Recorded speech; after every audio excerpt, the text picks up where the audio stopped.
हाँ, अपन पढ़ रहे थे डाइजेस्टिव सिस्टम, पाचन तंत्र। पाचन तंत्र में अपन ने सबसे पहले आहार नाल के अंगों को पढ़ना स्टार्ट किया। तो सबसे पहले अपने दांतों को पढ़ा था, ठीक है ना। दांतों ने अपना कार्य किया, किस प्रकार के क्या होते हैं क्या नहीं होते हैं सारे अपन ने देखे। फिर जीभ को पढ़ा था। फिर अपन ने पढ़ा था किसको, लार ग्रंथियों को। लार ग्रंथियों के बाद में अपना भोजन आगे जाता है बोलस, वो आगे ग्रेसिका में जाता है। ग्रेसिका को पढ़ा था। ग्रेसिका में अपन ने अंग देखे थे एपिगुलेटिस वगैरह। ये पाचन में कोई भी योगदान नहीं करता है, ठीक है ना। ईएनटी विभाग का इसे ट्रैफिक हवलदार भी कहते हैं, ठीक है ना, जंक्शन भी कहते हैं।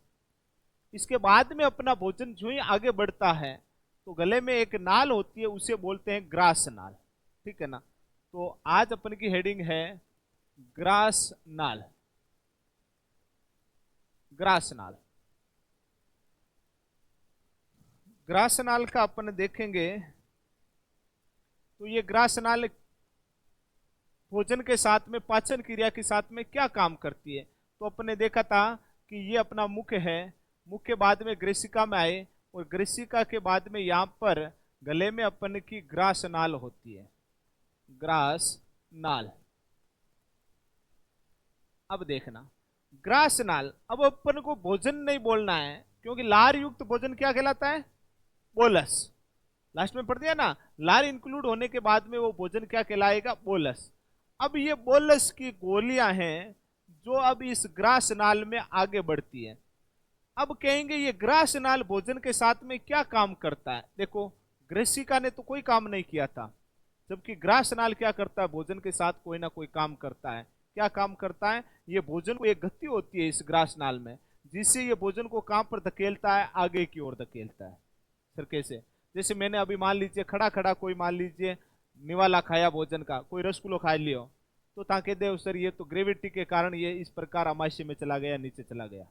मैं सूता सूता खाऊंगा तो भी ये आगे बढ़ जाएगा नहीं बढ़ जाएगा। मैं एक दीवार के सारे ऐसे उल्टा हो जाऊंगा तो भी रसगुल्ला खाऊंगा तो भी जाएगा कहाँ, अमाशय में। ऐसा थोड़ी है कि सिर में आ जाना चाहिए था ना उसको, ऐसा नहीं है। क्योंकि इसमें नाल होती है, उसमें क्या होती है, गति होती है, मोशन होती है। उस गति के कारण उस भोजन को क्या धकेला जाता है, आगे धकेला जाता है। गति किस प्रकार की होती है मैं आपको बताता हूं, उसे कर्माकुंचन गति कहते हैं।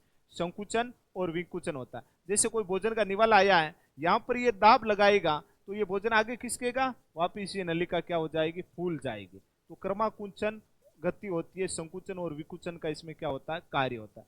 तो मन बताओ आखिर तो काम करे ना भोजन के साथ में, कुछ तो सहयोग करती है। तो अपन कहेंगे ग्रास नाल में क्रमाकुंचन गति के माध्यम से भोजन का क्या होता है, पाचन क्रिया को कंप्लीट किया जाता है। अब आपका भोजन आगे जाएगा और आगे जाकर किस में स्टोर होगा, आपका अमाशय में। ये क्या होता है, अमाशय होता है, स्टोमच। जो जो भोजन आप करते जाओगे ये पूरा का पूरा स्टोर होता जाएगा किसमें, अमाशय में। ये पूरा यहाँ पर अमाशय क्या हो जाता है, भर जाता है, ब्लेंडर, ठीक है ना। तो अपन कहते हैं कि ग्रास नाल भोजन को कहां तक पहुंचाती है भाई, अमाशय तक पहुंचाती है। कहां तक पहुंचाती है, अमाशय को। और फिर अपन अगला अंग पढ़ेंगे अमाशय। अमाशय, तो पहले लिखना, एक छोटी सी हेडिंग डाल लो, ग्रास नाल। ग्रास नाल, ग्रास नाल, ग्रास नाल, ठीक है ना। और उसमें लिखना प्रारंभ करो।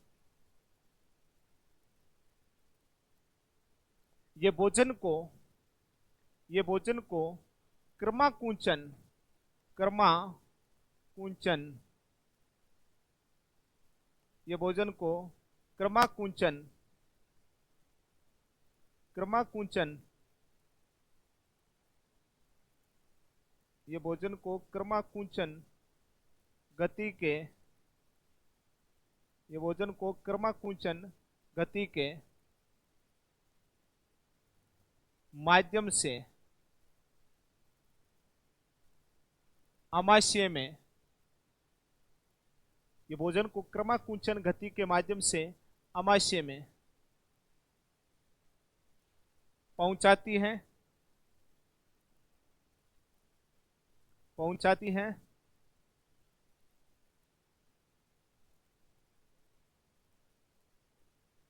इस नाल में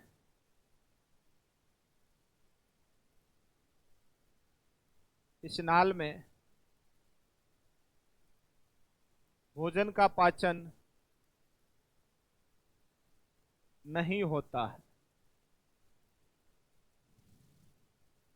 इस नाल में भोजन का पाचन नहीं होता है, ठीक है ना। किसी प्रकार का कोई, केवल ये भोजन के माध्यम से सहयोग करेगी, इतना ही कि भोजन की जो गोलियां होती है उन गोलियों को आगे धकेलना का क्या करेगी, ये कार्य करेगी। अब अगली हेडिंग लगा लो अपन का स्टोमच यानी कि अमाशय।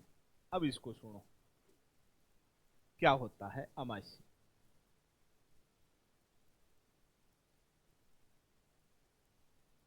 अमाशय सुन लो, बाद में छाप लेना। देखो, ग्रास नाल ने अपना भोजन है वो धकेल दिया किस में, अमाशय में धकेल दिया। अमाशय आर नाल का व्यास के आधार पर सबसे बड़ा अंग होता है। व्यास चौड़ाई के आधार पर सबसे बड़ा अंग कौन सा होता है, अमाशय होता है। लंबाई के आधार पर आ गया तो छोटी आंत होती है सबसे लंबा में, ठीक है ना, छोटी आंत होती है। अब जो भोजन आप करते हो ना धड़ाधड़, वो जाकर पूरा स्टोर किस में होता है, अमाशय में होता है, ठीक है ना। अब अमाशय में जो भोजन स्टोर होता है, यहां से भोजन के साथ में कोई ना कोई खिलवाड़ स्टार्ट हो जाएगी। कुछ एंजाइमों के द्वारा जो आपने खाया है उस भोजन को क्या किया जाएगा, तोड़ा जाएगा छोटे छोटे महीन चूर्णों में। पहले तोड़ने का, चूर्ण करने का काम किसने किया था, दांतों ने। अब इसमें कोई पेस्ट बनाकर जो बोलस आया है उसमें क्या क्या होंगे, तो सबसे पहले इस अमाशय के अंगों को पढ़ते हैं क्या है। तो जो अमाशय की ये दीवार होती है ना, ये अमाशय की दीवार बहुत ही ज्यादा एक झिल्ली से निर्मित होती है, ठीक है ना। उस झिल्ली का नाम है श्लेष्मा, श्लेष्मा झिल्ली। तो मैं कहूंगा अमाशय की जो परत है वो किस झिल्ली से निर्मित होती है, श्लेष्मा झिल्ली से। इस श्लेष्मा झिल्ली से है ना एक पदार्थ का स्त्रावित किया जाता है, वो पदार्थ का नाम है HCl। एक रसायन पदार्थ है, हाइड्रोक्लोरिक एसिड अम्ल होता है, ठीक है ना। HCl हाइड्रोक्लोरिक अम्ल होता है। अब ये जो हाइड्रोक्लोरिक अम्ल यहां से निकाला जाता है ना, वो क्या करेगा देखना।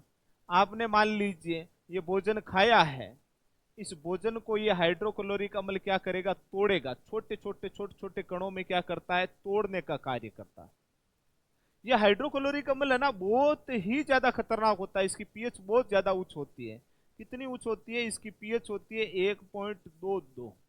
बहुत ज्यादा अति अम्लीय है, यानी इसको बोल सकते हैं प्रबल अम्लीय पदार्थ होता है। प्रबल अम्लीय, प्रबल अम्लीय पदार्थ होता है। इसकी बहुत ज्यादा क्या होती है, अम्लता तेज होती है। किसकी, HCl की। कि सर कितनी तेज होती है, इस HCl की इतनी तेज होती है कि यहाँ पर एक छोटा सा बूंद भी डाल दिए ना तो भी वो क्या कर देगी, त्वचा पर छेद कर देगी, इतना ज्यादा होता है। तो सर जब ये अमाशय इसमें इसको स्त्रावित करता है तो ये तो नहीं जलता है ना, तो ये इसकी परत किसकी बनी होती है, श्लेष्मा झिल्ली की।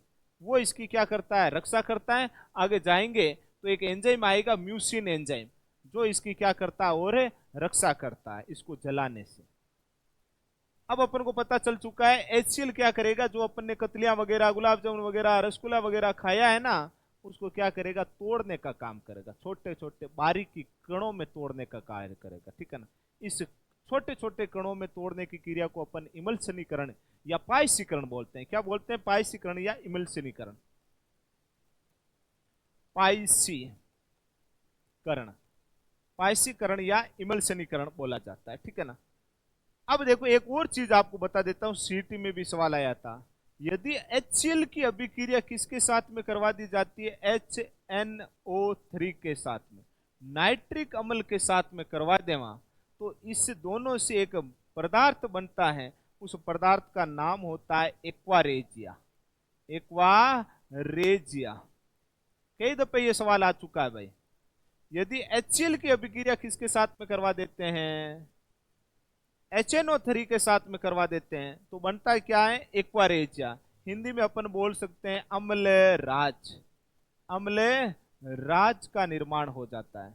सर ये अम्लराज क्या करता है क्या नहीं करता है, तो इसके बारे में अपन पढ़ते हैं।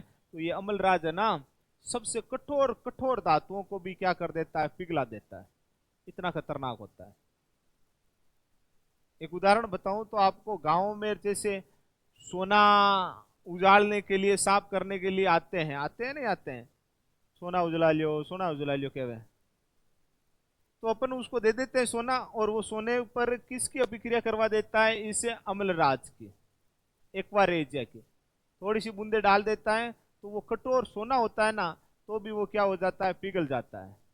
तो उससे अगर आपने इस प्रकार फ्रेश करवाया है, तो बा 5 तोड़ा की आड़ है ना, तो बा 4.5 की रेजा वेले या 4 की रेजा वेले, और आपको पता है 1 तोड़े वो लेगो तो 1.5 लाख रुपया को मामला है या नहीं।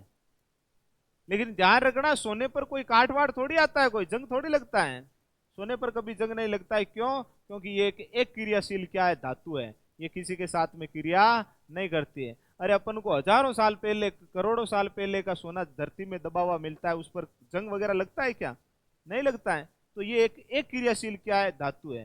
फिर भी लोग क्या करते हैं, इसको कहते हैं फ्रेश करवाते हैं। फ्रेश करवाते हो तो उस पर किसकी बूंदे डाली जाती है, अम्लराज की थोड़ी सी बूंदे डाल देना एक बार एजिया की, तो वो कठोर से कठोर धातुओं को भी क्या कर देगा, पिघला देगा। ठीक है ना, इस चीज का विशेष तौर से ध्यान रखना। फिर अपन ने देखा है कि अपन के तो इस श्लेष्मा झिल्ली से कौन सा एसिड या अम्ल स्रावित होता है, हाइड्रोक्लोरिक अम्ल। हो गया। अब इसके बाद में देखना है,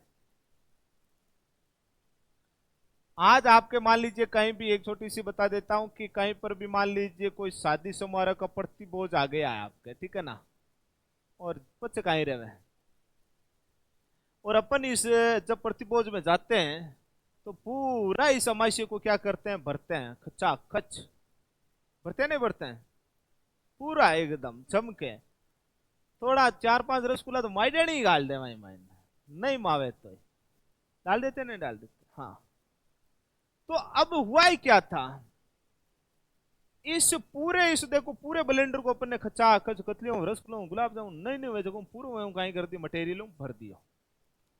अब इस श्लेष्मा झिल्ली को ऑर्डर मिलता है कहां से, हाइपोथैलेमस।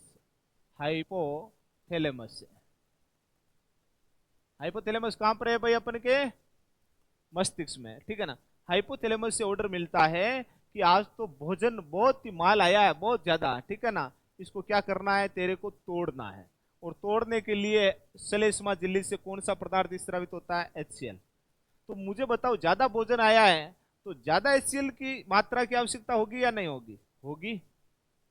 अब ये श्लेष्मा झिल्ली इनसे ऑर्डर पाकर किसका स्त्राव ज्यादा करना स्टार्ट कर देती है, HCl का। अब HCl मां इकट्ठे भाया, ये महीने तो कतलियार गुलाब जामुन ही बनवावे ब्लेंडर में, HCl आएगा कहां, नहीं आएगा ना। तो HCl क्या होता है, यहां से यहां ऊपर की ओर ग्रास नाल में आना स्टार्ट होता है, जहां जगह मिलेगी वहीं आएगा, ठीक है ना। और अपन को ऐसी जलन वाली महसूस होती है पूरी आहार नाल में, ठीक है ना, खट्टी खट्टी एकदम तेज डकार भी आती है, मिचली भी आती है, आती नहीं आती है, जिससे अपन की ग्रास नाल क्या होती है, बहुत ज्यादा जलती है। वो ग्रास नाल जलती क्यों है, क्योंकि HCl है वो कहां आ रहा है, ऊपर की ओर। और मैंने बताया अभी HCl की पीएच क्या होती है, बहुत ही ज्यादा होती है, 1.22।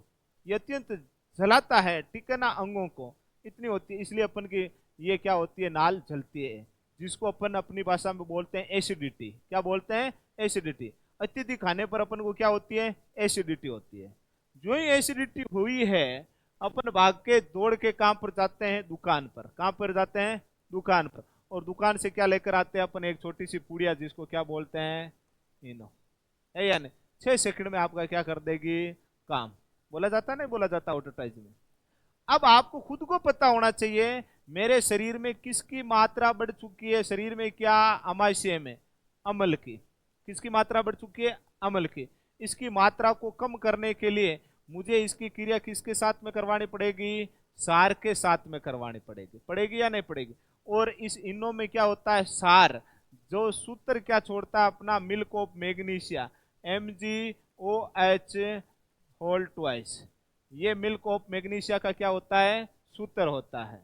अब मुझे बताओ, अम्ल की अभिक्रिया किसके साथ में हुई है, सार के।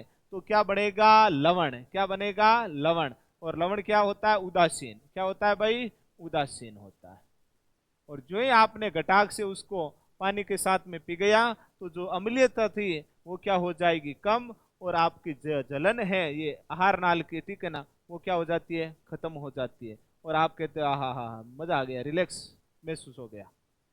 अब मजा नहीं आया है, इसको तोड़ने के लिए थोड़ा बहुत आप आदमी तैयार करिया, मैंने आपा को इनो काई कर दिया, मार दिया। क्या ये गुलाब जामुन कतलियां वगैरह तोड़ेंगे? क्या नहीं टूट पाती है, इसलिए इसका भोजन का पाचन नहीं होता है। इसलिए वो अति भोजन आपने किया है वो क्या होता है? हानिकारक होता है। इसलिए लोग या डॉक्टर वगैरह क्या कहते हैं? 2 रोटी की भूखे झटका खाओ एक।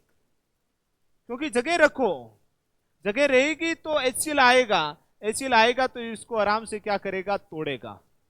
लेकिन आपा 2 रोटी की भूखे जट 5 रोटी खा रहा वहां, पूरा आग लाग मजो ले रहा वहां आवा को ना, नहीं लेना है। वो अपने शरीर के लिए क्या हो जाएगा? हानिकारक हो जाएगा। दूसरी चीज आपको क्या बताई जाती है? खाना खाने से पहले आधा घंटा तक पानी नहीं पीना चाहिए पहले, और खाना खाने के बाद भी आधा घंटे तक क्या नहीं पीना चाहिए? पानी नहीं पीना चाहिए। बोला जाता है नहीं बोला जाता है? पानी पीने का मामला क्या हुआ था? क्योंकि अपन को पता है जो ही खाना खाएंगे एचसीएल स्त्रावित होगा।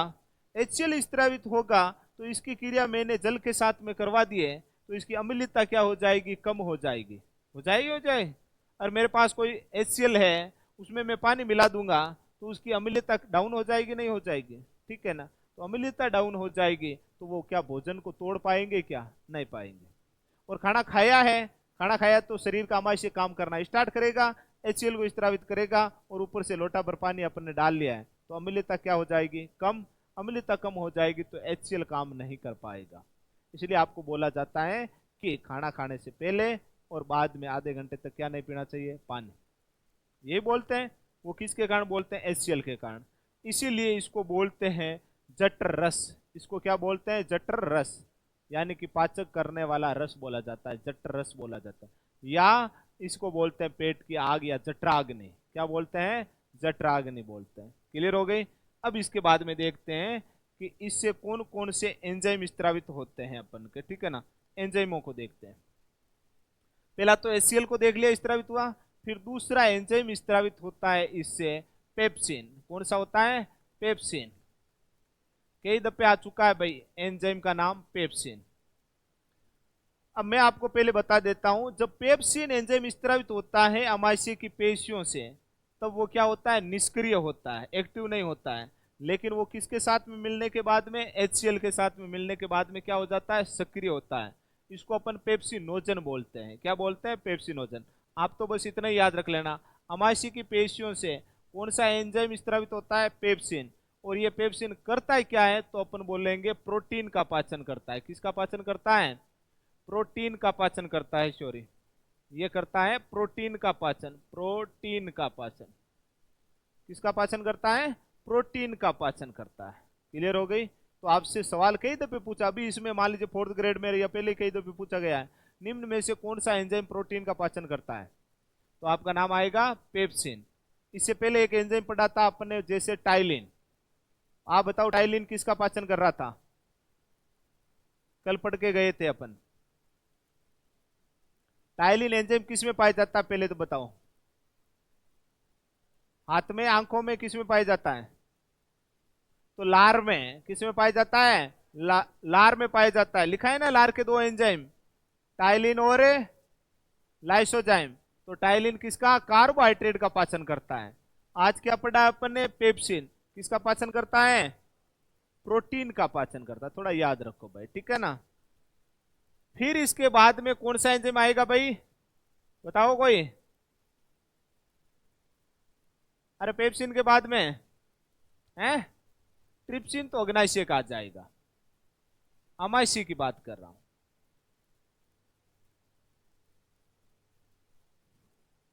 फिर इसके बाद में एंजाइम आएगा रेनिन। कौन सा एंजाइम आएगा? रेनिन एंजाइम आता है। कौन सा एंजाइम आता है? रेनिन। याद नहीं है भाई? ऐसे नहीं चलेगा, ठीक है। एंजाइम कौन सा आता है? रेनिन। अब देखो, इसको देखना। पहला एंजाइम अमाशय का कौन सा पड़ा? पेप्सिन। किसका पाचन कर रहा था? प्रोटीन का। फिर दूसरा सेकेंड एंजाइम कौन सा आया है, रेनिन एंजाइम। ये रेनिन एंजाइम पहले तो आप सबसे पहले दिमाग में डाल लो, किसका पाचन करता है, दूध का। किसका पाचन करता है भाई, दूध का पाचन करता है। अब ध्यान रखना कि जब अपन छोटे थे, बच्चे थे, क्या अपन रोटियां वगैरह खाते थे क्या? 6 महीना तक तो रोटियां कौन खाता ना, पचे तो थोड़ा गुणों की खाता। 6 माह तक अपन रोटियां नहीं खाते थे, क्या खतलियां खाता है, रसगुल्ला खतलियां की कौन खाता, ठीक है ना। केवल क्या करते थे, दूध को पीते थे। क्लियर है। अब जब दूध को पीते थे तो रसगुल्ले नहीं खाते थे, तो अपन के अमाशय में क्या नहीं पाया जाता था, HCl। HCl को तो कहीं काम है, काटना और बांटना और मेन चूर्ण करना, रसगुल्ला तोड़ना, कतलियां तोड़ना, सोगरान तोड़ना, है या नहीं। अपन तो खाते ही नहीं थे, बच्चे थे। और HCl की पीएच कितनी खतरनाक है, 1.22 है। अगर ये बच्चे के अमाशय में होगा तो क्या बच्चे के अमाशय को जला देगा, नहीं जला देगा, ठीक है ना। तो ध्यान रखना, बच्चों के अमाशय में HCl नहीं पाया जाता है, शिशु के अमाशय में HCl नहीं पाया जाता है। उस HCl के स्थान पर दूध का पाचन करने के लिए कौन सा एंजाइम पाया जाता है, रेनिन एंजाइम पाया जाता है, ठीक है। दूध का पाचन करता है। अब एक ध्यान रखना आप कि दूध को दही में बदलने के लिए कौन सा जीवाणु पाया जाता है। दूध को दही में बदलने के लिए कौन से जीवाणु को काम में लिया जाता है, लैक्टोबैसिलस जीवाणु। कौन सा जीवाणु होता है भाई, लैक्टोबैसिलस जीवाणु होता है दूध को दही में बदलने के लिए। देखा है कभी लैक्टोबैसिलस जीवाणु? कभी एक मान लीजिए छोटी सी दही की बूंद को स्लाइड पर रख के माइक्रोस्कोप से देखना, एक बूंद में करोड़ों की संख्या में लट्ठा मिलितान है, ठीक है ना। खा भी नहीं पाओगे, लेकिन वो जो जीवाणु है वो शरीर के लिए क्या होते हैं, लाभदायक होते हैं। क्या होते हैं, लाभदायक होते हैं, पाचक ग्रंथियों के लिए कई जगह लाभदायक होते हैं। तो उसमें आपको अपना बात तो था, दूध से जब दही बनता है तो उसमें कौन सा जीवाणु पाया जाता है, लैक्टोबैसिलस। सवाल ने आपको पूछा है दूध से जब दही में कन्वर्ट किया जाता है दूध को, तो उसमें कौन सा एंजाइम पाया जाता है, तो अपन कौन सा एंजाइम का नाम लेंगे, रेनिन एंजाइम। कौन सा एंजाइम, रेनिन एंजाइम। ये क्या करता है, दूध को दही में कन्वर्ट करता है। किस में कन्वर्ट करता है, दूध को दही में। तो आपने कभी देखा होगा, एक छोटा सा बच्चा है, उसने दूध ग्रहण किया है, दूध ग्रहण करने के बाद में उसने वापस दूध को उड़ेल दिया है उल्टी के माध्यम से, देखा है नहीं देखा है। तो वो उल्टी होती है दूध की, वो फटी फटी होती है या नहीं। अब अपन के दिमाग में आता है कि दूध तो इसने पिया, लेकिन ये फटी फटी कैसे, मैंने कोई जौन तो नहीं दे दियो है। मैंने कोई जौन कौन दे भाया, उसके बच्चे के अमाशय में क्या था, रेनिन एंजाइम ने उसको क्या कर दिया, विच्छेद कर दिया है। दूध की उल्टी देखिए ना बच्चों वाली, तो फटी फटी नजर आती है अपन को, ठीक है ना। एक रोग होता है अपन को बच्चों में, अक्सर गला खराब हो जाता है, जिसको अपन बोलते हैं डिप्थीरिया, पर्टुसिस, ऐसे रोग हो जाते हैं, ठीक है ना, बच्चों में, ठीक है ना। अब क्या है बच्चों में गड़ो उगो हो जाते नहीं हो जाते हैं, ठीक है ना। हाँ, गड़ो कराओ बच्चा को, तो उसमें बच्चा बार बार उल्टी के माध्यम से, उसमें तो कोई जीवाणु होता है। अपन को ध्यान रखना है यही कि रेनिन एंजाइम किसका पाचन करता है, दूध का पाचन। कि सर अब अपम कौन में गई, अरे अपम ही होता है ये, रेनिन एंजाइम अपन के अमाशय में भी पाया जाता है, ठीक है ना। अपन दूध नहीं खाते हैं क्या, पीते हैं नहीं पीते हैं, पीते हैं तो दूध का क्या करेगा, ये पाचन करता है। क्लियर हो गई, ओके। अगला तीसरा एंजाइम कौन सा होता है भाई, तीसरा एंजाइम बताओ, म्यूसिन एंजाइम होता है। कौन सा होता है, म्यूसिन। ये म्यूसिन एंजाइम क्या करता है, पहली चीज, ये म्यूसिन एंजाइम क्या करता है, भोजन को एकदम पतला लस सा पदार्थ बनाता है, पेस्ट बनाता है, एकदम चिकना चट बनाता है, ताकि आगे गोलियां एकदम भोजन की क्या हो जाती है, अंतों में आराम से चली जाए, भोजन को एकदम पाचित कर जाता है, ठीक है ना। और दूसरा काम ये म्यूसिन एंजाइम क्या करता है, अमाशय की दीवारों को HCl से क्या करता है, रक्षा करता है। HCl से क्या करता है, रक्षा करता है, जिससे अमाशय की दीवारें HCl से जलने के लिए या जलने से बचने के लिए क्या होती है, तैयार होती है, ठीक है। अब लास्ट एक बात ध्यान रखना, यहां अमाशय में अपन ने देख लिया है कि सारे के सारे एंजाइम अपन ने मिला दिए हैं। जब म्यूसिन एंजाइम मिल जाता है तो अमाशय में भोजन का क्या हो जाता है, पाचन हो जाता है। अमाशय में भोजन का क्या हो गया है, पाचन, एकदम गोलियां बन के अब आगे की ओर जाना स्टार्ट होगी। तो इन पचित भोजन को क्या बोलेंगे अपन, काइम। क्या बोलेंगे भाई, काइम बोलेंगे। तो मैंने कल ही बताया ना आपको, अमाशय में पचित भोजन को क्या बोला जाता है? काइम बोला जाता है। और लार द्वारा या लार युक्त भोजन को क्या बोला जाता है? बोलस। ठीक है ना? तो ये अपन का हो गया है क्या? अमाशय। तो हेडिंग लगाओ और लिखना प्रारंभ करो, अमाशय। लिखो अमाशय, और उसमें सबसे पहले लिखो ये आहार नाल का, ये है आर नाल का, ये है आर नाल का चौड़ाई के आधार पर, ये आर नाल का चौड़ाई के आधार पर सबसे, ये आर नाल का चौड़ाई के आधार पर सबसे बड़ा अंग होता है। ये आर नाल का चौड़ाई के आधार पर सबसे बड़ा अंग होता है।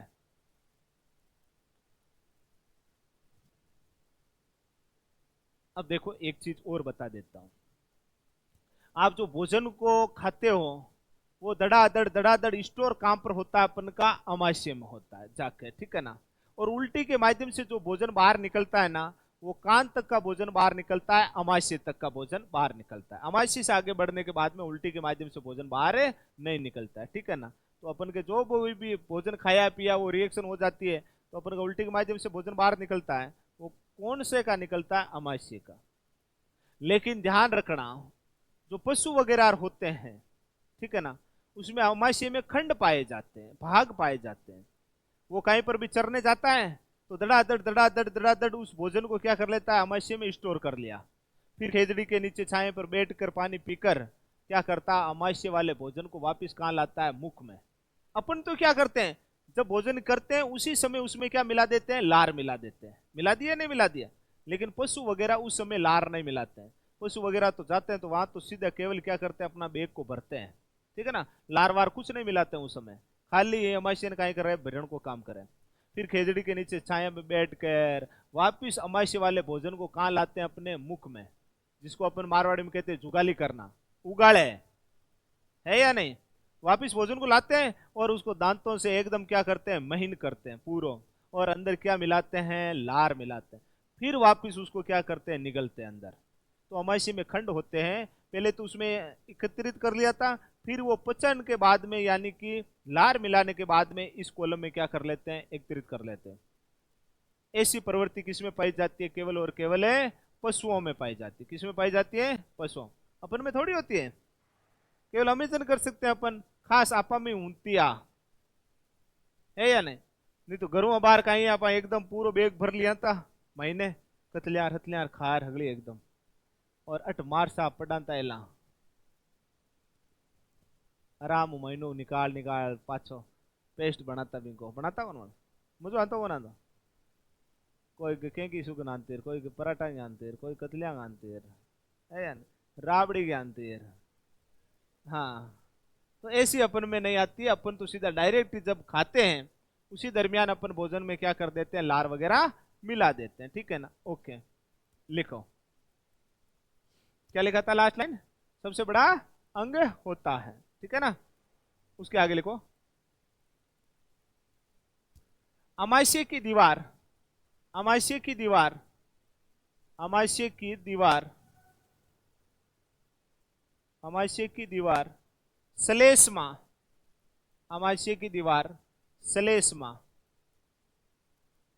अमाशय की दीवार सलेस्मा झिल्ली युक्त होती है, जिससे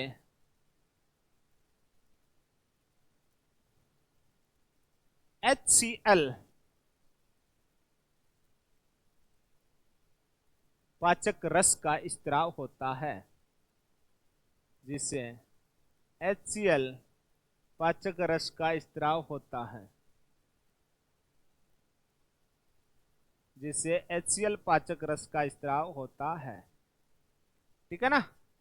अब नीचे HCl लिख कर उसके आगे कोष्टक में लिखो हाइड्रोक्लोरिक अम्ल, HCl लिख कर उसके कोष्टक में लिखो हाइड्रोक्लोरिक अम्ल या एसिड, और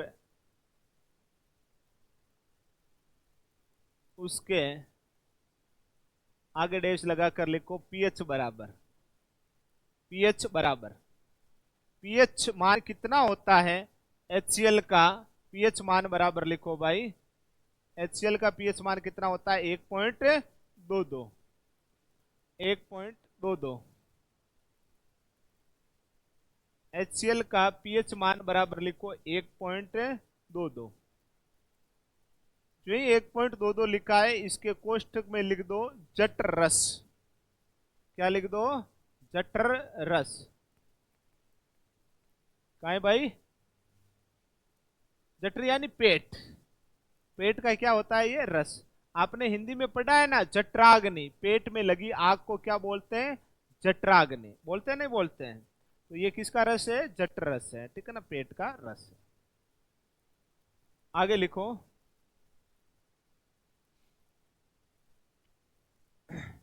अगली लाइन में HCl भोजन को महीन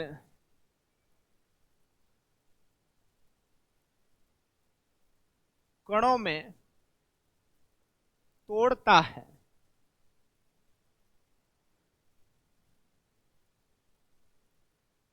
जिसे पायसीकरण, जिसे पायसीकरण कहते हैं। HCl भोजन को छोटे कणों में तोड़ता है जिसे पायसीकरण कहते हैं। ये पायसीकरण हो गया। अगली लाइन में लिखो, अमाशय में, अमाशय में HCl की अधिकता से, HCl की अधिकता से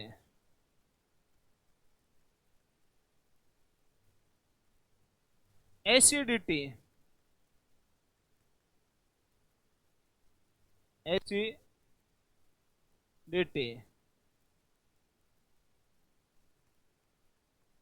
हो जाती है, एसिडिटी हो जाती है, यानी कि ग्रासनाल बहुत ज्यादा जलती है, ठीक है ना। अब देखो आपको बता देता हूं एसिडिटी कब होती है।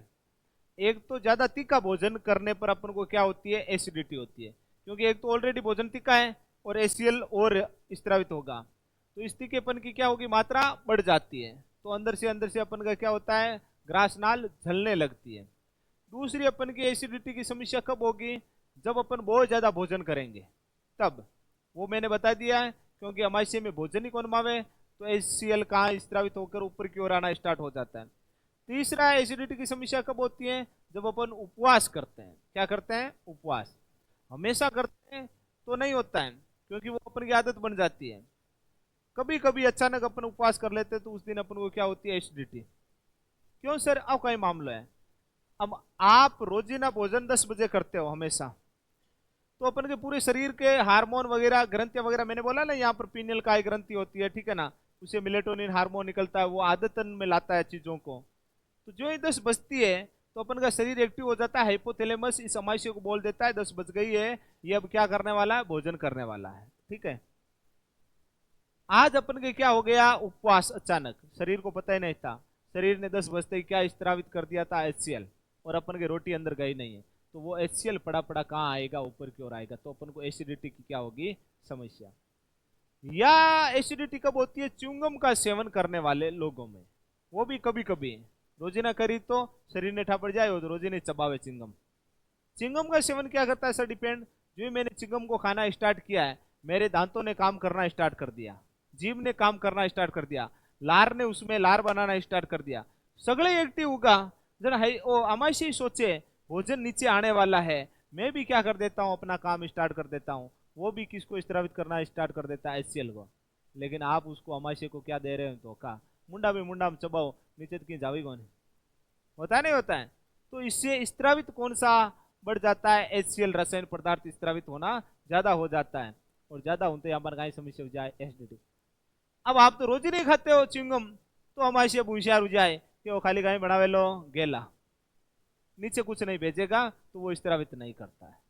अचानक कभी आप एक्टिविटी करते हो शरीर में, तो शरीर संभल नहीं पाता है, और अपने रसायन पदार्थों को क्या कर देता है, स्त्रावित कर देता है। ठीक है, तो आपने क्या लिखा, अमाशय में किसकी अधिकता, HCl की अधिकता, अमाशय में HCl की, अमाशय में HCl की अधिकता, HCl की अधिकता से एसिडिटी हो जाती है। ठीक है ना।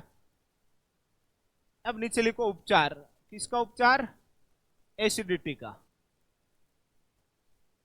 एसिडिटी का उपचार क्या होगा, जो प्रति अम्लकारी होगा, अम्ल को काटने वाला होगा, उसकी गुणवत्ता को कम करने वाला होगा, तो लिखो प्रति अम्लकारी, अम्लकारी। इनो मत लिख देना, इनो तो कंपनी को नाम है। ठीक है ना, इनो तो क्या है, कंपनी का नाम है। तो प्रति अम्लकारी कोई भी पदार्थ ले लो, अम्ल की मात्रा ज्यादा बढ़ती है तो उसका कम करने के लिए किससे अभिक्रिया करवाते हैं, सार से। तो प्रति अम्लकारी पदार्थ, और वो प्रति अम्लकारी पदार्थ कौन होता है, milk of magnesia, milk of magnesia. कई दफे आपका सूत्र आ चुका है, मिल्क ऑफ मैग्नीशिया का सूत्र क्या होता है, तो नीचे इसका क्या लिख देते हैं, सूत्र क्या होता है, MgOH का होल टू यानी कोष्टक के बाहर 2, मैग्नीशियम डाइहाइड्रोक्साइड। ठीक है ना, मैग्नीशियम डाइहाइड्रोक्साइड के अणु अपन लेते हैं, तब अपन क्या कर देते हैं, एसिडिटी की समस्या से निजात पाते हैं। ठीक है ना। अब मुझे बताओ, आपने कम कम अम्ल और सार पढ़ा होगा, तो जो OH आयन देते हैं या त्यागते हैं उसे क्या बोलते हैं अपन, सार बोलते हैं। जो H+ आयन त्यागते हैं उसे क्या बोलते हैं, अम्ल बोलते हैं। पढ़ा है नहीं पढ़ा है अम्ल परिभाषा, कि केवल इतने पढ़ा है, अम्ल समाज में खट्टे होते हैं, सार समाज में कड़वे होते हैं, तो खट्टे कड़वों का काम कौन सा ले लो। ठीक है ना, ये आयरनी इसकी परिभाषा से काम चलेगा। ठीक है, ओके। उपचार कर लिया, आगे लिखो, अमाशय के एंजाइम, अगली हेडिंग दो, अमाशय के एंजाइम, अमाशय के enzyme. Number 1 pepsin, number 1 enzyme लिखो पेप्सिन, और पेप्सिन में लिखो यह प्रोटीन का, ये प्रोटीन का पाचन करते हैं, ये प्रोटीन का पाचन करते हैं। किसका पाचन करेंगे भाई, प्रोटीन का पाचन करेंगे।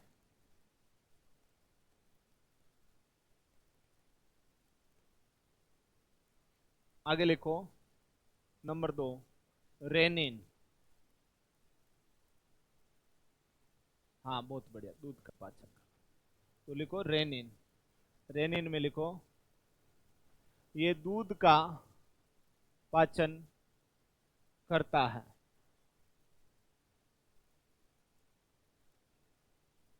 ये दूध का पाचन करता है।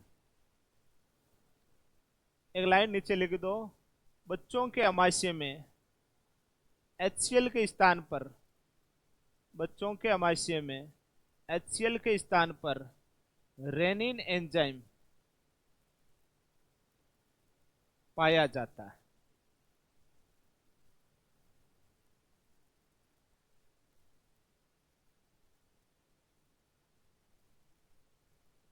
अगला एंजाइम का नाम लिखो म्यूसिन, अगला एंजाइम का नाम लिखो म्यूसिन।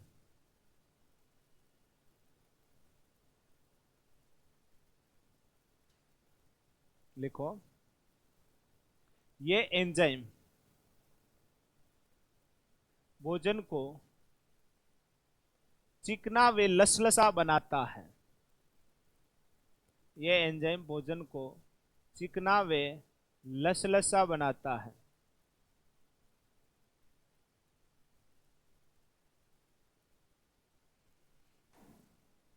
अगली लाइन में और लिखो ये एंजाइम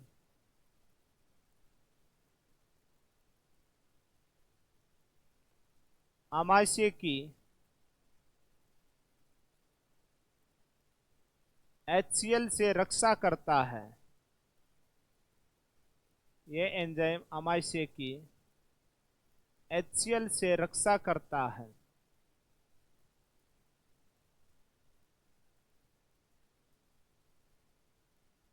ये एंजाइम आमाशय की HCl से रक्षा करता है। नीचे नोट लगाकर लिख लो, NOT नोट।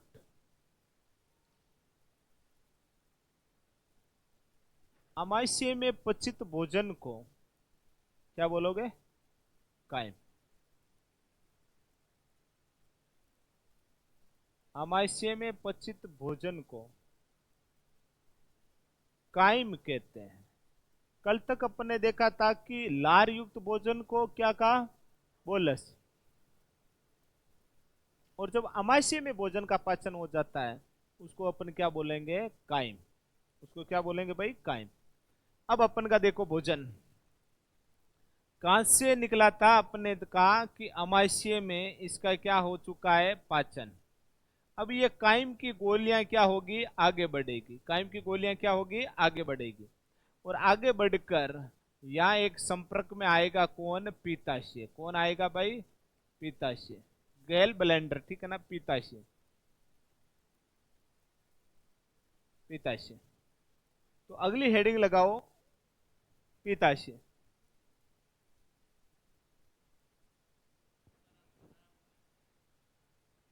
रूपाराम गोदारा का बाणु आपो बाहर, बाहर जाओ।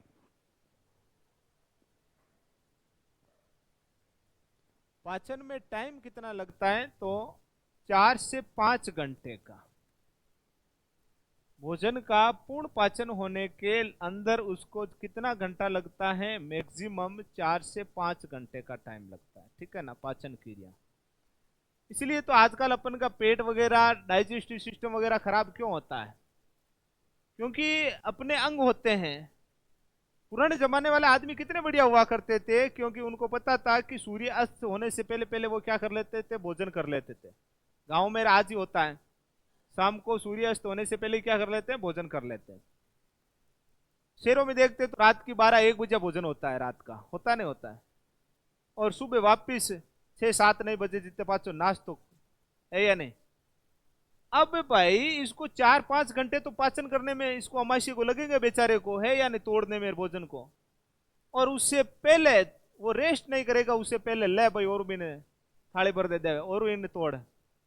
अमाशय रेस्ट करता ही नहीं है। वरना शहरों में, सॉरी गांवों में 7 बजे भोजन हो जाता था लास्ट शाम का, और वापिस सुबह 7 बजे होता था। तो 12 घंटे का अंतराल के बीच में अमाशय 3-4 घंटे या 5 घंटे तक मैक्सिमम उस भोजन का पाचन करके क्या कर लेता था? रेस्ट। उससे कई अच्छे अच्छे पदार्थों को क्या करता था? रिलीज करता था अमाशय, ठीक है ना? HCl है, म्यूसिन है, ऐसे। और अपन के शहर वाले आदमी आदि तो आप खावा नहीं, है या नहीं? और खार बस बढ़ जावा, सुबह उठते पाचा और की चबाई लेवा। तो अमाशय में तो जा ही रहे वो चीजें, और अमाशय काम करता रहता करता रहता करता रहता है। और एक समय ऐसा आता है जो ऐसे डाइजेस्टिव सिस्टम, पाचन करने वाले जो अपन के शरीर के अंग होते हैं, वो क्या हो जाते हैं? क्षीण हो जाते हैं। उससे हार्मोन, जो रसायन पदार्थ निकलना क्या हो जाते हैं? बंद। और फिर अपन के मार्केट में आती है क्या? पाचन करने वाली टेबलेटें, गोलियां। तो थोड़ा ये आजकल देखते हैं 50 साल की उम्र के बाद में अपन को भोजन का पाचन होता नहीं है, तो क्या खाना पड़ता है? कायम चूर्ण खानी पड़ती है, कई गोलियां लेनी पड़ती है या नहीं? तो वो इस कारण होता है। इसलिए बोला जाता है सूर्य अस्त से पहले पहले क्या कर लेना चाहिए? भोजन। वो क्या होता है? गुणकारी। और अर्धरात्रि का भोजन क्या होता है? विषैला होता है, विषकारी होता है, ठीक है ना? ध्यान रखना उस चीज का भी, वो ये कारण होता है। अब अपन का कौन आता है? पित्ताशय। कौन आता है भाई? पित्ताशय। अब इसको सुन लो पहले। आर नाल का अगला अंग आया है कौन सा? पित्ताशय। ये पित्ताशय अपने अंदर किसका निर्माण करता है? पित्त रस का। किसका निर्माण करता है भाई? पित्त रस का निर्माण करता है। और ये पित्त रस क्या करता है? भोजन का पाचन करता है। भोजन का क्या करता है? पाचन करता है। अब देखो, अभी अमाशय में पड़ा था, अमाशय से स्त्रावित हो रहा था अमाशय का रस। उसमें खूब सारे क्या पाए जाते थे? एंजाइम पाए जाते थे। लेकिन एकमात्र आर नाल का ऐसा पाचक रस है, एकमात्र आर नाल का ऐसा पाचक रस है, कौन सा? पित्त रस। उसमें कोई किसी प्रकार का एंजाइम नहीं पाया जाता है। ये वेरी इंपॉर्टेंट पर्सन है कि ऐसा कौन सा पाचक रस है जिसमें कोई एंजाइम नहीं पाया जाता है, तो वो कौन सा है? पित्त रस। इसका उल्टा बन जाएगा, ऐसा कौन सा पाचक रस है जिसमें सर्वाधिक एंजाइम पाए जाते हैं, तो आपका आएगा अग्नाशय रस। किसमें पाए जाते हैं? अग्नाशय रस में पाए जाते हैं। क्लियर हो गया? तो सर ये भोजन का एंजाइम नहीं पाए जाने के बाद भी क्या करता है? पाचन करता है। वो कैसे करता है? तो ये पित्त रस में दो रासायनिक लवण पदार्थ होते हैं, रासायनिक पदार्थ होते हैं। एक तो क्या होता है? रसायन पदार्थ। एक तो होता है बिलरुबिन वर्णक, बिलरुबिन वर्णक। बिलरुबिन वर्णक क्या होता है आपको पता है? हाँ, बिलरुबिन वर्णक क्या होता है आपको पता है? प्लाज्मा में पाया जाता है। किसमें पाया जाता है? प्लाज्मा में। और प्रतिरक्षा का कार्य करता है। किसका कार्य करता है? प्रतिरक्षा का। और इस रसायन पदार्थ में क्या पाए जाते हैं? और इस रसायन पदार्थ में पाए जाते हैं आपका विलिवुडिन, विलिवुडिन वर्णक। कौन सा वर्णक पाया जाता है? विलिवुडिन वर्णक पाया जाता है। ये विलिवुडिन वर्णक क्या करता है कि जो मलीय पदार्थ होता है, जो पचित भोजन का पदार्थ होता है, अवशेष पदार्थ होता है, उसको पीला रंग प्रदान करता है। कैसा रंग प्रदान करता है? पीला। और यहां पर प्लाज्मा को पीला रंग प्रदान कौन करता था? बिलरुबिन वर्णक। किसको? प्लाज्मा को, बिलरुबिन वर्णक। और मलीय पदार्थों को पीला रंग प्रदान कौन करता है? विलिवुडिन वर्णक। ये दोनों वर्णक किसमें पाए जाते हैं? पित्त रस में। किसमें पाए जाते हैं भाई? पित्त रस में पाए जाते हैं, पित्त रस में। तो हेडिंग लगा लो आप, गेल ब्लैंडर यानी कि पित्ताशय, और दो लाइनें लिख लो, पित्ताशय लिखो। अमाशय के पचित भोजन में, पित्ताशय के अंदर लिखना अमाशय के पचित भोजन में। यहां पर आप इसको बोल सकते हो काइम, ठीक है ना? अमाशय के पचित भोजन में पित्ताशय द्वारा पित्त रस मिलाया जाता है। पित्ताशय द्वारा पित्त रस मिलाया जाता है।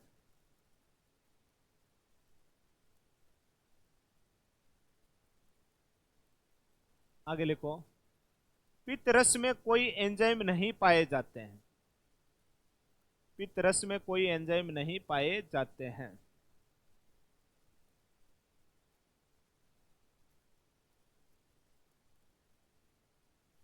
अगली लाइन में लिखो, पित्त रस में दो रासायनिक पदार्थ पाए जाते हैं। नंबर 1 लिख लो, पित्त रस में दो रासायनिक पदार्थ पाए जाते हैं। नंबर 1 लिखो बिलरुबिन, बिलरुबिन वर्णक। नंबर 2 लिखो विलिवुडिन वर्णक। बिलरुबिन वर्णक के आगे लिख दो प्लाज्मा, प्लाज्मा को हल्का पीला रंग प्रदान करता है।